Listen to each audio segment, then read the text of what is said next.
بسم اللہ الرحمن الرحیم۔ السلام علیکم ورحمۃ اللہ وبرکاتہ۔ میرے عزیز بھائیو، آج میں آپ لوگوں کو بتاؤں گا کہ کرپشن کرنا جو ہے نا، یہ کتنا بڑا جرم ہے اور کرپشن کرنے والے شخص کی سزا کیا ہوتی ہے۔ تو سب سے پہلے میں آپ کے سامنے ایک واقعہ رکھتا ہوں جو اللہ کے نبی صلی اللہ علیہ وآلہ وسلم کی سیرت مبارکہ سے میں نے لیا ہے۔ صحیح البخاری کی حدیث ہے، 4234 نمبر حدیث۔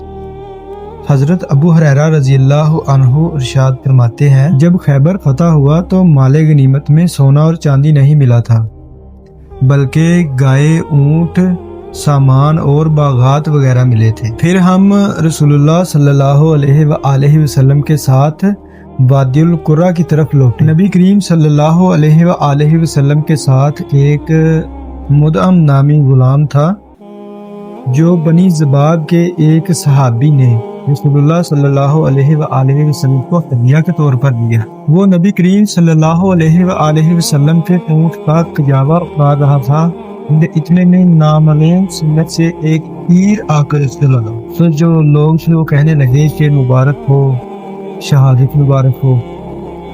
تو اللہ کے نبی صلی اللہ علیہ وآلہ وسلم نے ارشاد فرمایا کہ ہرگز نہیں، اس ذات کی قسم جس کے ہاتھ میں میری جان ہے، جو چادر اس نے خیبر میں مال غنیمت کی تقسیم سے پہلے چرائی تھی، وہ آگ کا شعلہ بن کر اس کے اوپر بھڑک رہی ہے۔ تو اتنے میں ایک اور صحابی اللہ کے نبی صلی اللہ علیہ وآلہ وسلم کی خدمت میں حاضر ہوئے اور فرمایا کہ یا رسول اللہ صلی اللہ علیہ وآلہ وسلم، یہ ایک یا دو تسمے ہیں، میں نے بھی یہ تقسیم سے پہلے ہی اٹھا لیے تھے۔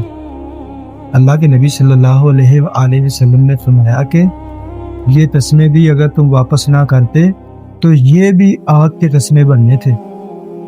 نعوذ باللہ۔ میرے بھائیو، کرپشن جو ہے نا، مال غنیمت میں کرپشن، ملکی خزانے میں کرپشن، یہ کسی کی امانت میں خیانت، کسی بھی قسم کی کرپشن ہو، اسلام میں حرام ہے۔ اور اللہ کے نبی صلی اللہ علیہ وآلہ وسلم نے کرپشن کرنے والے شخص کو جہنم کی وعید سنائی ہے۔ یہاں کے جوتے کے تسمے کی کیا حیثیت ہوتی ہے، جوتے کے تسمے تک کی کرپشن کرنے کی اجازت نہیں ہے اسلام میں۔ میرے بھائیوں، یہ گناہ کوئی معمولی گناہ نہیں ہے، بہت بڑا گناہ ہے، اور جو اس کی سزا ہے وہ بھی کوئی معمولی سزا نہیں، جہنم ہے جہنم۔ تو دعا ہے کہ اللہ تبارک و تعالی ہمیں اس سے بچنے کی توفیق عطا فرمائے، اور اللہ تبارک و تعالی ہمیں جہنم سے بچا کر جنت میں داخلہ نصیب کرے۔